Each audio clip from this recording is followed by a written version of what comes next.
Welcome to Smashing Through Walls with Carla McGee. Whether you are just pulling up a seat to the table, breaking a glass ceiling, or smashing through walls, grab your favorite mug and join us on the first and third Friday at 11 o'clock for candid conversations with industry experts and decision makers as we navigate and explore all the things related to real estate and community. Hey, good morning, Wall Smashers. It's Carla McGee, where we don't just want to break the glass ceilings, we want to smash down the walls. So I am really, really excited about today's guest because I was at a conscious capitalism event and met these guys and really loved what you guys are doing. So I'm going to do just a quick intro and then I'm going to let you tell me the story because I cannot wait to hear. So this is Darren Chapman with the Tiger Mountain Foundation and Kyle McIntosh, the president and creative Excitant? Excitant. I'm like, am I pronouncing that correctly? Everyone asks that question. You'll probably get rid of it, but yeah. I'm like, no, I feel like we should adapt that into our terminology of Max 6. And when we met at the Conscious Capitalism event, you guys were talking about the community garden as part of commercial real estate. And that just blew my mind because it took my two loves of philanthropy and real estate and really put them in a room together. So take it away and tell us how that happened. You want me to kick off with it? All right. So philanthropy and real estate mixed together. I like that. That's like the epitome of conscious capitalism, right? The way that the best way I've heard conscious capitalism described in the past is like the heart of a nonprofit with the horsepower of a for-profit mixed together. Nice. So it doesn't matter about the tax distinction of what type of company it is. Who cares? Right. You know, they're out to do good and increase their reach to do more good. So yeah, Max 6 essentially is a real estate company, right? We've got 150,000 square feet, 3 buildings. Our approach, our lens that we look through the world in is conscious capitalism. How do we create more value for people, more good in people's lives, and allow them to do the same thing for others? We had a specific issue over at the building just across the parking lot from where we are, where it wasn't like we initially thought, hey, we should put in a community garden just because it would be a great thing to do. We had an issue where there was a population of people that were kind of always around that building. And it was people who tended to be having issues with drugs, sometimes committing crimes, sometimes sleeping around the building, homelessness, and just people who were struggling that we also were struggling to, I don't want to just kick the can down the road and have this approach where we're just always pushing people out and it's somebody else's problem. But at the same time, we have to maintain some level of safety around what's going on for any of the tenants that are in the building. And as a sort of testament to the issue that we were dealing with or the size of the issue we were dealing with, that building went down to 26% occupancy, largely due to things like a 7,000 square foot tenant moving out and saying, I don't feel safe having my female employees leave after dark and go down to their cars. And so as we initially approached this issue, it was, okay, well, we can deal with this from the police. We are dealing with the police. We could have more security, put more cameras, everything we were advised to do, put more no trespassing signs up. But all of that was this confrontational relationship with the problem, as opposed to asking the question of, what if we treated this population of people like a stakeholder in our business? How would that change anything if instead of building bigger walls, we tore all the walls down and decided to like create this interaction that was totally different than just kicking someone down the road? Those walls. Yeah. Smashing the walls. Yeah. That's where the conversation turned to Darren. Was I'll let Darren describe what he does, but this way to sort of engage with people in a way that would like create something, this place where there are people coming over here to this place in Tempe that are over here or they're coming here or whatever for whatever reason anyways. And so how do we create this environment where instead of pushing people out, we're sort of reaching a hand out and saying, hey, how can we help? You're part of our community. if you want to be around here, that's cool. But I don't want to have a confrontational relationship with you. I'd much rather be asking the same sort of questions I'd ask of anybody that's in any of our buildings is, what do you want to do with your life and how can we help get you there? So that is when we thought of Darren. We had known Darren for probably a decade prior to that, maybe a little bit longer, and said, what do you think, man? We kind of knew what you did. Do you think there's something here you could help us with? Do you want to describe, I mean, what you guys do? And then, Yeah, what do you do, Darren? Well, I entertain fantastic Girl Scouts of America in our community gardens, and I am just incredibly blessed to be in these types of conversations. So, what I do is I take these vacant spaces and we convert these vacant spaces into opportunity. The opportunity might be along the lines of what Kyle just spoke of, which is workforce development and or some type of transitional and or transformational opportunity in your life. What I do is I'm actually living the dream. When you can actually take a conversation about a commercial property and take words like capitalism and bridge those words with social entrepreneurism, bridge those words with a type of equity and a type of inclusion that we see with this type of project. I'm living the dream. So when someone asks me what I do for a living, man, I describe it that way because it's not definitive. I am not a CEO as much as I am an igniter, very similar to what was yours, Exciter? I'm an excitant and you're an igniter. I like it. Yeah. Absolutely, baby. Excitant and Exactly. Igniter. The excitement meets the ignite, man. It's going to be on. Yes, That's right. absolutely. So again, that's that bridge, myself included. So I've been through homelessness in my life. I've been drug addled. It all kind of came as part of the territory, whether I was sitting next to a person who was there because of a behavioral health issue or a person who was there because of, for goodness sakes, inflation, Mm. right? Or a person like myself who just not only wanted to smash walls at that particular time in my life, I wanted to smash the white picket fence. I didn't think it was for me. Yeah. So we were all there potentially for a multitude of different reasons. And to Kyle's point, and I say we, Mac 6 and the Macintosh Foundation kind of looked at this as a way of where they could bring in some of the conceptual things that I was able to do back in my initial neighborhood to work with blight, to work with some of these other things that plagued our neighborhood, unfortunately. And so we set out, as Kyle also mentioned, over a decade ago to push that in a very positive direction. So that's what I do, and that's what I'm a part of. And I always call myself a reciprocal spoke in that will. And then to have the beauty of this actually again merge with something that could be exponential for our community from an economic perspective. Right. As we do the work, we grow that produce out there. We're taking that produce to farmers markets, and then it changes the narrative as well. People are eating healthier and thinking healthier. Again, it's this holistic way of kind of taking on quite a bit. So Right. So Darren is part of the community. You are the igniter, but your medium is community gardens, right? correct. And that's how you're doing that. So Kyle kind of talked about like how the relationship started and kind of where the conversation started, and clearly you are the best person for that job. So then how did it land like back here on this site? Yeah, so the way it landed back here on the site, I met with Kyle and I met with Scott McIntosh, and we talked about potentially how I'm sorry, I,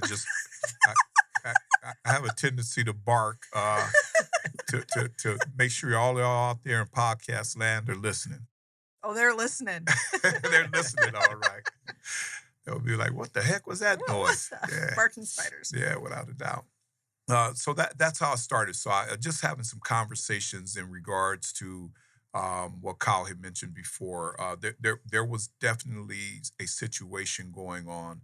And in your best innovation and creativity, you don't kick that can down the road if you could possibly prevent it. A lot of people, I mean, that's unfortunately has been the status quo, is that it gets kicked down the road. Mhm. So instead of kicking that proverbial can down the road, we looked at how could we resolve this in a way that would actually bring merit to revitalizing the area, reclamating the area, taking back ownership of the commercial property as well, so that it wouldn't be such a issue with that unfortunate word vagrancy.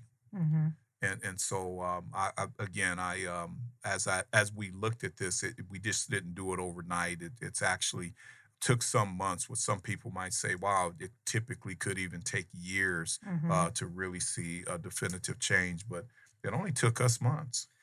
And we'll continue seeing more change, right? But Oh, it's, yeah. yeah, it was, well, it felt like a long time as we were, and working with so many partners, but it was so quick, thinking about it now in the past of just the dramatic change that happened once, even once you guys first started out here with the garden. Well, and kind of walk through it for people. I have visually seen it, right? I've even bought produce. There were some great recipes provided with it and had a great time with it. But visually walk people through who can't see or aren't at Max 6. Like, what does it look like right now? That visual has so much substance to it. It has depth that I am tremendously proud of for these reasons. When you encounter something like this, there could be a tendency for us to point a finger at Kyle and Scott and the McIntosh family and say, "Hey, man, you're just not doing this the right way, and this is the reason why the problem exists." So all we've actually done then is just kind of come and assessed the issue. But we wanted to literally retroactively, or I would have to say in a very creative, real time way, address the issue. Now, with that being said, we ran into pieces where, hey, wait a minute, I thought you said this could be done by this particular time. And man, I thought it could be done by that particular time. However, now that I'm assessing it, here's a couple of other things that I didn't even foresee as we dove into the depths of this conversation. Mhm. So now it takes some real grown folks at the table with compassion for what we set out to do initially to now make this thing actually come to reality. And so we had those tough conversations over the first month, 2 or 3, in regards to, yeah, when I took that look over that hour or two, this is what I saw. Now, after being here for 3 months, I'm like, holy crap, we got more work to do. And I think what, one of the things that you're kind of alluding to is, we have a unique project compared to a lot of the other stuff you've done, right? Where it's on this Mhm. commercial property, where I think, but I don't, let me know. Yes, you need. A lot of this is in the past has been, all right, here's a big piece of land that's open. And it's in an area where we have some similar opportunity to put a community garden and have some impact in. But it's not where we're going to be going through the same city zoning things of what can happen on a commercial property, or Right. sort of having people reimagine what might it look like to have a community garden in the parking lot of a commercial property. That Mhm. sounds crazy to the city when you bring it up. I Like, bet. they don't even want to imagine what it would look like. Why are you asking this question in the first place? Right. And so it was definitely an iterative process of this vision that came together, and just, hey, a little bit of, listen, trust us. We're not going to do anything to screw this up. We're not going to do anything to mess with the cleanliness or create Mhm. issues for you. We want to help you solve a problem. Yeah. And the way I kind of like picture it, if I hadn't seen it, is, well, instead of decorative trees, we have fruit trees. And instead of, bushes in the medians, we have edible fruits in the median. Like, right? Is that how we would kind of describe it to people who are trying to picture what that looks like? It's aesthetically beautiful over there. Yes. And just the utilitarian part of it speaks to me, where it's like, these buildings have existed for 50 and 60 years and have had bushes and rocks and trees and these medians in the parking lot for however many years. What have we been doing this whole time? We could put stuff in here that you could eat, that you could, like Darren was talking about, provide healthier options to a community where, like, what is really around us, like directly around us that you could walk to? There are a couple of options that are kind of healthy. And but like really it's Jack in the Box and it's like all these things, right? And so how do we bring more options like this to a community where, okay, Darren and Tiger Mountain will take all this produce and go sell it through to farmers markets or wherever. Mhm. But like, hey, someone could just walk over here that's hungry and grab a tomato or something, right? Right. Like it's here, it's open. Do we want to create security around that? No. Come Yeah. grab a tomato if you want one. Yeah. This is a place for all of us, not just for us. Yeah. Right. And so, like you're saying, it kind of it bridges this, like, what is not typically a relationship between not only like conscious capitalism, but like community and commercial, right? Which seems almost counterintuitive. But Darren, you also mentioned that this created like a workforce, correct? Or a relationship with workforce. Mhm. So tell us about that. Yeah, well, it creates a relationship with I feel, typically disengaged, disconnected group of folks who normally would not be part of workforce, which again gives it that extra layer of depth. You're talking about folks who have been walking up and down a thoroughfare that might be more synonymous with drug peddling or where can I go get my next drink? It's not synonymous with I'm part of the haves or synonymous with what's in it for me. Now you're taking, I think, even to date, 2022, from January to present date, over 460 folks in that thoroughfare that have been engaged. Some of them going into transitional housing opportunity because they were homeless. Others addressing other issue in their life. So again, now it's not just a workforce opportunity; it's an opportunity again for that portal to be for some type of betterment, some type of greater good, and that portal was being supported by the Max Six commercial. That's an unusual bridge, so unusual that as we did this, another big corporation said, "Hey, man, we love what you guys are doing." So now we've set a template, and that is actually that incredible exponential gain that makes it even social entrepreneurism. Because we have more people working over there now and people over here, and it's easier for us to maintain our co-working space. So we have a co-working space within the we thought the Mhm. co-working space thing was a good idea. Yeah. So we have a co-working space within our co-working space, and all of our young entrepreneurs and aspiring folks are working from that perspective. So it gets that greater depth and layer of workforce development, as opposed to just, we throw a lot of these words out there, Right. diversity, equity, inclusion, They workforce sound good. development. Oh my They're warm gosh. and fuzzy. Yeah. Yeah. All the key words that you Yeah. could possibly put in a grant, and whoopee. Right. Man, But what all are you the doing? absolutely. Right. This is, and the word I was looking for earlier is I think I use, but the word I was looking for was a proactive Hmm. way of addressing this in that real time. Right. Instead of like kicking the can, it being proactive. And yeah, let me just go to kicking the can. At the Okay. risk of me maybe standing on my chair right now, because I'm about to get super passionate about this. Do it. What does kicking the can really mean? Yeah. And so, all right, let me say two things can be true at the same time. The city of Tempe is great. The city of Tempe government is great, especially as compared to many of other government entities that are out there. I believe that. But if I'm just looking at the government and business approach to something like homelessness over the past 5 years, 10 years, decades, but in particular over the last 5 years, where I've seen some big shifts in things like fentanyl, and I mean, just in just Mhm. the amount of Dangerous. what's going on and kicking the can down the road. There are some very passionate people doing some very good work, and it is not the norm that is creating enough systemic change that's actually going to do something about this. And so the norm has seemingly become put a Band-Aid on it and say that you're wanting to do something about it without, and you used a word that I'll add with Excitant and Igniter, is doing, without doing anything really about it and just placating this issue. And what does that look like? It's allowing people to remain in a situation where, hey, like Darren, you said, I wanted to smash through that white picket fence. Like that's a choice sort of thing, right? But like the what are the other things out there that are no longer choices because somebody's devoid of opportunity? Mm-hmm. I don't want to be in this situation where I don't have choice. How do I get out of that? Mm-hmm.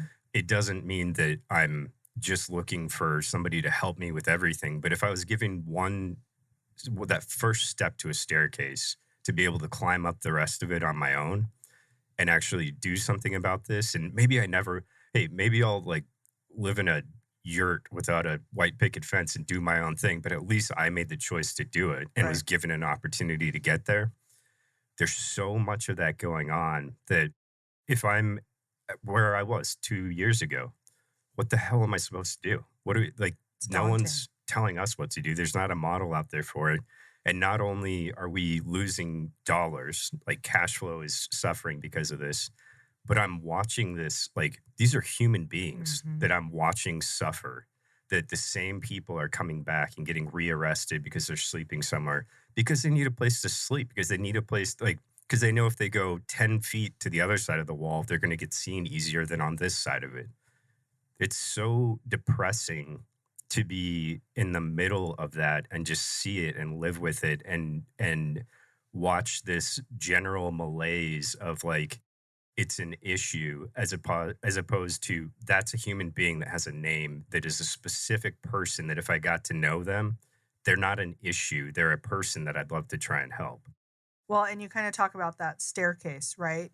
It's like not only is taking the first step on that staircase difficult, but sometimes you don't even know where the staircase is, right? To even find it. And so it feels like this helps create at least a visual of like, hey, it's here. It might be a hard climb, but like we're here to help. And it's through the relationships and through the impact that a community garden has had with what would almost seemingly be impossible. It feels like a commercial building. And then, Darren, so when you guys, okay, so we have, it's kind of twofold, right? It's the actual food itself, the garden itself, that has created workforce and then has kind of branched off into multi relationships. Because I know when we were here at the event, there was other workforce companies that are for, they try and help people, and so that kind of networking and that community building. So where are people going? I know you guys said that you are selling some of the produce at farmers markets and stuff, but what other jobs or what other opportunities have been available through this? Well, so it's a point of entry for us. It's called the Personal Strategy Roadmap. So again, we had cursory introductory conversations for almost a couple of months, even before we launched, in regards to we always loved what you do. However, tell us again what you do. Right. I was like, hey, wait a Right. minute. Okay, so that particular piece is it's other referrals, it's other references. So when we talk about folks working with just a Tiger Mountain Foundation, that could be supply chain work, Mhm. that could be administrative work. We actually have an accountant controller, which I love saying because I'm a CEO. So I got to have an accountant controller if I'm going to be really balling, right? That's right. Okay. So hear that out there in podcast land. You got to have an accountant controller. That's how you know you're truly balling That's out. how you know Okay. you made Yeah, it. You yeah, arrived. yeah, yeah, That's yeah. right. I don't, if you're at the top of conscious capitalism or social entrepreneurism, Yeah. have an accountant controller. All right. But that's an excellent question that you're asking, though. It's where are these people going and who are these people? I mean, they are students from Arizona State University, Gilbert Chandler College, South Mountain Community College. They are aspiring folks who wanted to be connected in somehow, some way in their community that don't have degrees like myself. The first thing I did was give myself a CEO title. Are you kidding me? I'm the Mhm. founder, damn it. So Yeah. Oh, yeah. I'm not only a member, I'm the Hey, president. I'm the That's president. I am the guy, man.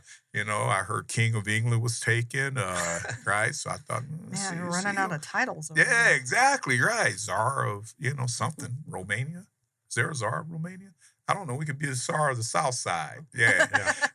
So that's who we are. And then as a result, within the organization, there is a multitude of opportunity because business growth is duplicitous. And also some folks who might not want to work in a community garden or even within the concept. Again, we have other resources and referrals for them. By grace, other Macintosh organizations like Refresh Glass, Reuse Energy, some of our different kids that come from the different families can now go with Arizona Homeschool Network Association or get connected through Local First Arizona or some of the other different organizations that we found out are under the umbrella. So again, it now becomes the village really actually being positive change for the village. Right. And I know, a lot we were talking about like the warm, fuzzy words, right? And a lot of times you're watching the news, you're on Facebook, or you're just and you see problems and you drive down the same streets we do and you see the issues, you see the humans behind it, but you're like, what can I do? I'm just one person. I'm here to tell anyone listening that these are just two dudes sitting in front of me, right? These are just two guys and they're making a big impact by just kind of putting their heads together and asking how can I help? And I think if anybody just starts asking, how can I be part of the solution instead of part of the problem, then they can be part of the solution. There's so many avenues out there. And I want to be clear about the building. There's not a bunch of homeless people hanging out eating tomatoes, right? Like you guys really actually started to clear some of, I would call it issues, the unsavory type that were scaring maybe the women in the 7,000 square foot office. Some of that has naturally dissipated, correct? So I first want to say that I think Darren and I should start our own show called Two Dudes. Just in front of you. Two dudes, baby. Two dudes. So I'll give kind of two answers. There is an approach we have to take from time to time where it's somebody's creating a dangerous situation, and we just have to eliminate those situations where we might have to get with the police or our security company or something to just, all right, this is out of control. It's not something where we can have a conversation with somebody about, can we get you involved in this? But at the same time, it's not like all of the people that were here are no longer here. Right. A lot of the people who were here are still here. It's just a different relationship now, right, where they're here at a different capacity and they're here purposefully because awesome. We'd love for you to be here, right, as opposed to, wait, why are you here? Yeah. And so it's not like we solved this issue where nobody comes here anymore. It's like, it's great that people come here because now we have people to interact with in the community and we're a bigger part of this community. These were people that would be here either way, right? So we might as well treat it as such and welcome them and treat them as a stakeholder. Yeah. Man, that's so well said. Thank you, Dude One. Dude One. Yes, I'll be Dude Two. It's like almost like thing one and thing two. Yeah, he's Dude And I One. think that, because I know, I come here every 2 weeks and I have never felt fearful or anything along those lines. So just so that anyone listening, it's very, very clear, right? I also believe that in that kind of bubble of people, that there are different types, right? Like you were saying, there are some that are potentially dangerous and we do have to call the police and have them removed. And then like Darren was saying earlier, some people are, it's because of inflation or even mental illness. And so there's like a variety of different capacities that bring people, that make them feel like they need to be on the streets regardless. And so you've just embraced them. It is very, very personal to me. Part of my share is that my dad is schizophrenic and he has been on the streets before. And it was only because there are amazing people out there that gave him a hand up. So I am so happy to have you guys on here. Sorry, it gets me a little emotional, but I've watched him go to jail, all kinds of other things. And he's a person. like he's somebody's son and father, and he can't help that that's what was created for him. So I think guys like you, just two dudes sitting here, right? But like, because there are people out there and they do need a hand. So I want to know, like, what would, like, going forward, like moving forward, thinking of people like my father, the people that in this community, what would be your top 3 things that you would wish for moving forward? Yeah. I Go ahead. So very well said by Kyle, and thank you for sharing that. There are folks that we work with that, number one, you not only do you not know, as Kyle said, it's actually still the same population of folks. I mean, literally, it's the mother who was living in her car with her 3 kids. However, they're all now in school, and she's actually pursuing a first-time home buyership. Oh, And this is, after 4, 5, 6 months of transitioning, working with the organization. However, you wouldn't know that because she's incredible. She's beautiful. She's us. right? They're technically, as we talk about your family and as we talk about myself and Kyle, we're actually all part of a same fabric that actually is not perfect. And some of us in that fabric might not have some of the breaks that you might see that actually might go to a smaller percentage of us. However, we still go through some of the bumps in the road. So my number one thing would be that is acknowledged. We're looking at something that is unique because it's working, because all of us do care, and all of those folks actually care. If 98% of the people we've engaged are the people still walking up and down these thoroughfares, they just see the what's in it for me. And even if they don't actually come through Tiger Mountain Foundation, they realize that we're making an attempt to be part of their lives, not to push them down the road. Right. The number 2 thing is we really wanted to put this type of effort with something that we could build on from a social entrepreneur perspective. I mentioned the fact that now this is a template that other people are going, hey, how do we get that in our housing development? How do we get that in our commercial building? Right? Come and assess, see what we got going on, and then what would you advise? I wanted that yesterday, and that's happening. So I want more of that, and I want it built around a very sound social entrepreneur business operating foundation. That's a huge number 2. And then number 3 is I want to keep staying on bended knee. I want to realize that as I walked in today with my shirt sweaty, because I kind of thought, man, I got to get my behind back out there, because the only thing that we've proven is that if we continue to do something relatively well, it has an opportunity to be a best practice for other communities. And it has an opportunity to really show the beauty of all of us looking for that proactive resolution. So that would be my number 3, is to just stay as humble as heck and go to work again tomorrow. I feel like that might not be an issue for you. I'm No, just saying.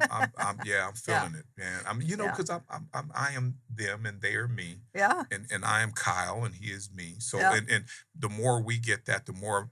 I mean, Kyle and I, thing one is amazing, and, Now you're just thing one. You're not dude one He's not anymore. doing one anymore. Yeah, I'm sorry, dude. Dude number 2's out there making moves, getting sweaty. That's So, right. Yeah. Dude, number I will 2. note that Yeah, Kyle yeah. was not sweaty Yeah, when he came in. Yeah. And no offense to thing one, man, but yeah, that quite frankly, thing one, you got work to do, man. When you That's get right. with myself and Kyle over here, man. Yeah, we're gonna keep again the number 3, being blessed first and being humble about the opportunity that we have in front of us. This is unique, and again, we still got work to do. We won't relish on what we Right. did in the past. can I Yeah. answer the 3 too? Yeah. Because I so totally agree with everything that you said, Darren. And I think 2 of mine are probably almost exactly the same. And just to frame it differently a little bit is it's all about opportunity. All 3 of these things are about opportunity. One is there's this there's this narrative that is very prevalent in society right now that when people of different groups see each other, they see each other as different. And I think that's true, right? But Mm. like a issue that's even bigger is that there are people that are unseen and people that are seen. Mm. And so if we can get to a place where we're at least seeing everybody, recognizing everybody, we're going to be in a world of a better place that we can then really address these issues of like, why are we seeing each other different? As opposed to what Darren just said, you or me, I am you. We're all from the same cloth. We're all doing the same things. We all want a lot of the same things. How do we support each other? That's my number one, is getting people to think differently about these are human beings. How do we help anybody create opportunity? There's a organization, nextbillion.org is their website. And their whole thing is globally, who are the next billion people that are going to be raising out of abject poverty that'll be creating the next billions of dollars of economic wealth for themselves and for anybody across the world. Like there's a huge opportunity here. And that's probably the number two, is that part of the story is this doesn't have to be something that's totally altruistic. We've talked a lot about it feels like crap to go out there and see people struggling. It feels better when you go out there and you see people that have opportunity, that can have agency in their lives. At the same time, that building that was at 26% occupancy is at 94% occupancy. Nice. Like there's a financial piece to this that is that horsepower of a for-profit part of it in conscious capitalism that I'd like the businesses or whoever organizations out there to understand the opportunity that's in it for them, even if that's all they care about and the byproduct is helping people out, or all you care about is helping people out and the byproduct is the financial part of it. Who cares? Right. The outcome. Just go and do it, right? So think differently about how you're approaching these issues. And the third is really, and it's opportunity for all these organizations that are out there, like the city of Tempe and their human development, or that organization, or the Tempe police that have their whole outreach with some of these issues, or Tiger Mountain, or who are all the nonprofits, these ACDC that's working with placing people with organizations, and who are all these groups that are out there that are doing great work. But if we were connected on a project like this, or to really how do we not all be running around like crazy trying to do the good work that we do, but we don't have concentric circles with each other where we know collectively we could create 10 times the amount of good as all of us trying through brute force to just do what we're passionate about to help people. And so if through projects like this, through a different way of thinking about issues that are out there, we can connect some of these pieces, that would be the number three, that all of this ends up in a playbook that what's out here is unique because someone hasn't done it before. Right. There's no reason it has to stay unique. Let's do this all over the place. Because then you're not just the two dudes anymore, right? You're two dudes that became part of a much bigger community, right? But it all started because you were passionate about one thing. And you kind of talk about the playbook, and you've talked about the template for what does that model look like for commercial real estate. So when you get that phone call and from, say, a building owner who's like, hey, I know this Kyle guy, I know thing one, and I heard they did a building. Dude one. Yeah. Right. And I've heard cool things, and I'm on board. Like how do you walk them through the template? How do you what does that look like? Yeah. So that looks like the virtuous cycle of what Kyle mentioned.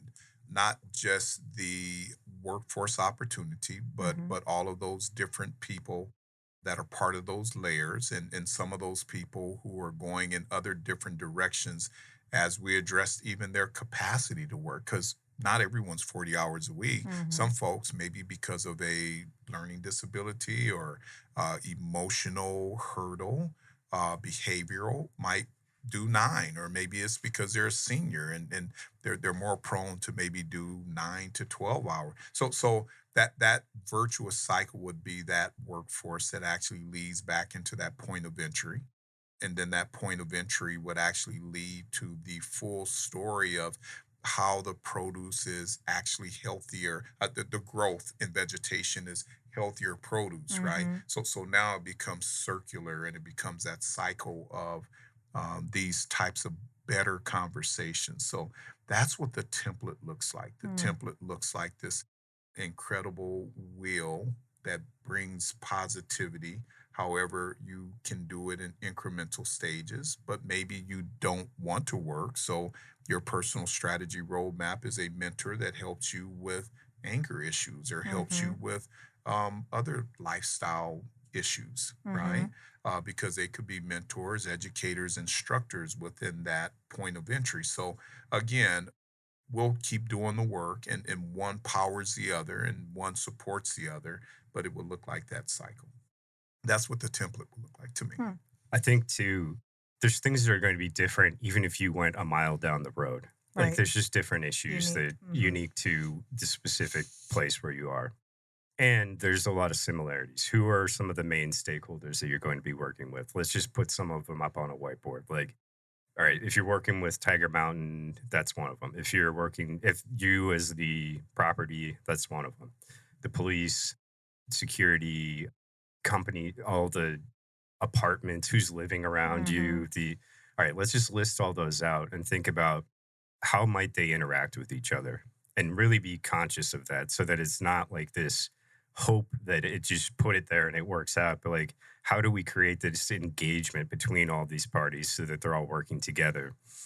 And there are like the security company that's here that is on site here has a literal like playbook of these are the steps that we follow, which are different than many other properties where we would just be kicking people out all the time. Mm-hmm. How do we make an introduction to Darren as a first step as opposed to get off the property? And maybe we need to get there. Maybe it escalates to a point where we need to call the police. But how are the police engaging with people so that they, as a first instinct, are also offering opportunity as opposed to taking somebody in just because they got called for an issue? And so there's little pieces like that I'm sure either one of us would be happy to say, like, here's the template, here's what we're doing. But there's enough too that it's like, let us help you think through this for the things that are a little bit different over here where, we had these 3 apartment complexes. You actually have all these single family homes all around you. How might you engage with the community over there just a little bit differently and think through that?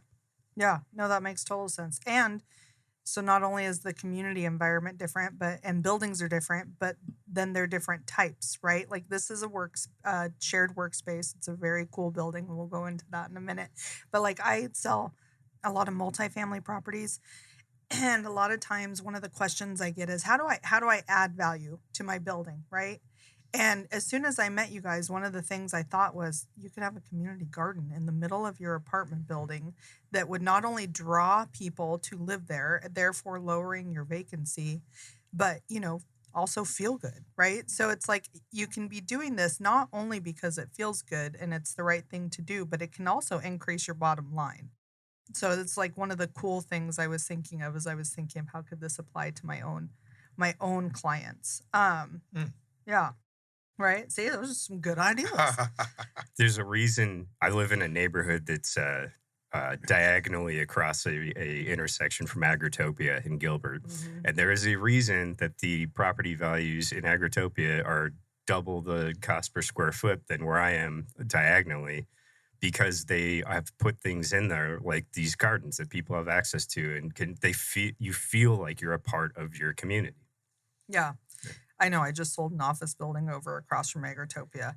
And he was like, hey, if this tenant ever leaves, do you think I'm going to have a problem filling this? I was, no. Yeah, I would have a waiting list set up for you. Yeah, Yes. everybody wants to be over there. So you're right, because they've created that draw. You can't just plop houses in the middle of somewhere and like have it be attractive. Well, and we started this work on the 3rd highest murder capital block in the nation at the time. Yeah, third. What a thing to say. We're number 1, 2, or 3, right? And so that block actually became a bellwether in South Central Los Angeles. So that's kind of where we started cutting our teeth around this virtuous cycle of work. That's an excellent point that Kyle makes. So those apartment complexes and were very different than the commercial. There was each block. So it was a block, and then on each corner there were apartments, and then commercial. But each had different situations. So it's definitely not a one size fits all. Mm-hmm. That template worked on that third highest murder capital block in the nation. And I'm going to tell you, though, it actually even maybe brought a tad bit of gentrification. I had never imagined Hmm. that if we cleaned up the block, we could actually not even afford to be on the same block that we cleaned up. Dang. Yeah. So we had to look at it now, infuse even more of a stronger workforce aspect Mm-hmm. to it. So that again, we could address what worked well and what didn't we quite hit as far as a mark. Good work. Right. But now this is another level of it to say, hey, wait a minute. Now we're putting philanthropy, we're putting sustainability with it. We're putting other multiple streams for it to be stronger, a stronger conversation, so we can still keep being a source of help. Yeah, because you don't want to inadvertently displace people in the process. That defeats the whole purpose, right? Absolutely, and inadvertently displace yourself. Quite Right. frankly, Right. I all of a sudden I was like, hey, wait a minute, I can't afford to live one block away from what I just cleaned up. That's part of what is making commercial real estate look differently these days. Do you agree? And, kind of like, why is Max 6 or why is your space different than everybody else's? Let me use gentrification as an example of unintended consequences of Right. some of these ways that either commercial or residential real estate are working right now. I think that there's this appeal to making things look a certain way, and by doing that, it turns into something that was unintended. So by sort of raising the aesthetic appeal of a area, it changes who wants to be there, and then the prices go up. And so instead of just thinking through the aesthetic things that are there, addressing some of the what are the things that we could do to help people who are already here and to help the things that are already here and focus on those as opposed to bringing new things in. And so, like, we bought and sold an apartment complex as well a number of years ago. When we were putting amenities in there rather than some of the like pool tile, some of that stuff, it was like computer rooms. We'll bring financial literacy classes in here. And so, like, as we're making this a nicer property, the ideal was that this same population can afford to be here and like stay here and grow with us and be the same community that all of us are raising at the same time. So the same thing is true of commercial and like a property like this. You go into a lot of co-working spaces, I'll say there's all kinds of different ones, but you go into a lot of them and there's this aesthetic appeal to when I bring somebody in here, it's going to be this, or la-di-da, look at me. And there are some companies where that works well for, but if you were to just throw all that out the window and say it's garbage, I don't care what it looks like, let's just talk about functionality and like what I really need. Let's address those things. We're a B-class property with A-class thought and amenities that go in here.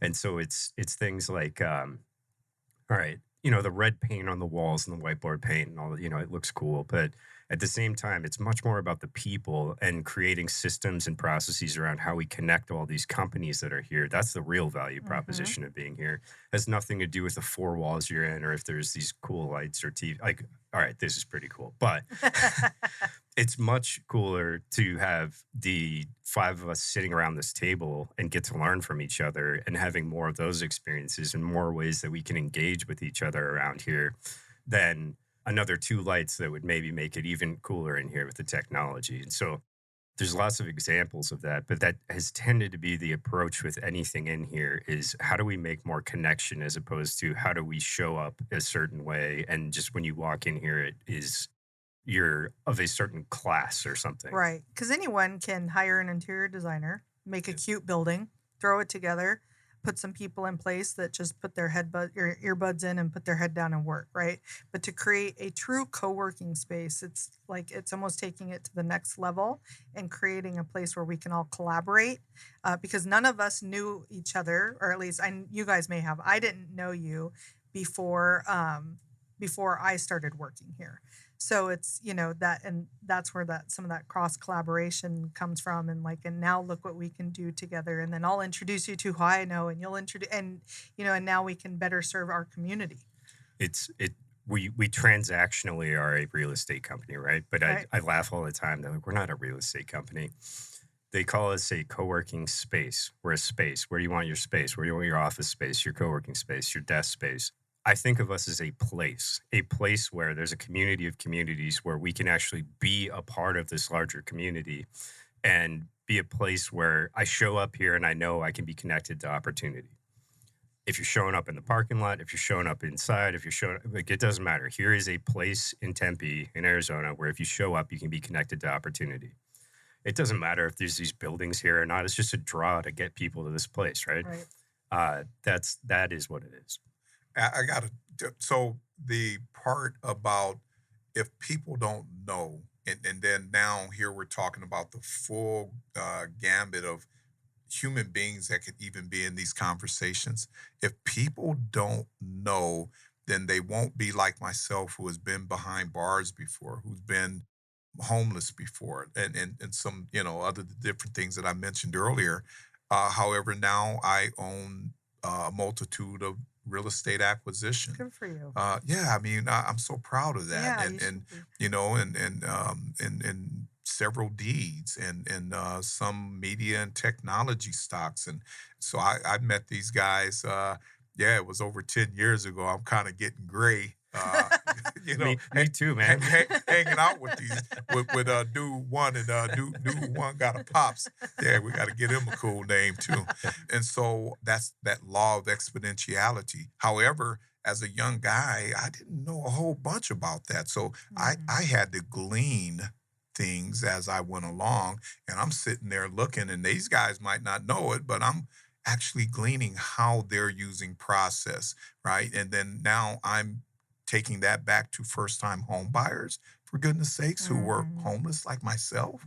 That part is truly amazing. And then I'm leaving this meeting to go to a meeting that we just went into the second round of this Tempe climate action. And there's nothing promised. However, it's a $34 million potential pot. However, I'm not by myself. I'm also with what Kyle talked about, other organizations that are actually part of this community. That was intentional. My goodness, that's the same guy that we're talking about, actually doing exactly what Kyle was talking about, which is taking the whole village, man, and figuring out a way. Well, you know what? I learned something, but now I'm constantly putting that back out there. So now these organizations, and as the buildings improve, we're looking for multiple streams of how we support one another. I am tremendously proud of that. Very cool. Yeah, And yeah. having platforms like this, such as a podcast, is just one way to get that word out to help others, give their hand up. So how can people get a hold of you to become one of the dudes? Or that ain't gonna be easy. That's gonna cost you. Or to help, or to have a co-working space or anything else. How can people get a hold of you guys? Well, so folks can get at Tiger Mountain Foundation via our website. I think easiest. We are on Facebook, Twitter, Instagram. Thanks. We have a media specialist that sits next to the controller accountant in the office. You've arrived. In the office adjacent to the controller accountant, you will find our media person. But no, you can go to www.tigermountainfoundation.org, and typically you kind of get exposed to our whole world, and we welcome you. Mac6.com, MAC, the number 6.com. That's got kind of point you in the direction of anything else, Facebook, Instagram, but that's where the most of it is. You can get a hold of us. I'll just throw it out there. I had this approach for a long time where I would kind of guard myself and my time and my phone number, my email, and all this stuff. I don't care. I'd love to talk to people. 480-620-7805. Give me a call. That's yeah. I love it. Well, thank you guys so much for coming today. I have truly enjoyed it. Thank you. Awesome. Thank you. You've been listening to Smashing Through Walls, a place for robust conversations about the building and blocks of Arizona commercial and real estate investments. Host Carla McGee is a commercial real estate broker with MHG Commercial, powered by My Home Group. The opinions expressed here are not necessarily the opinions of my home group and do not constitute any offer or advertisement of business or services. The real estate market is cyclical, and listeners assume all responsibility should any return on investment, tax consequences, credit effects, or financing terms not meet their expectations. Guests may not be qualified to provide financial, legal, or tax advice regarding a real estate transaction. Listeners are advised to obtain professional tax and legal advice and counsel.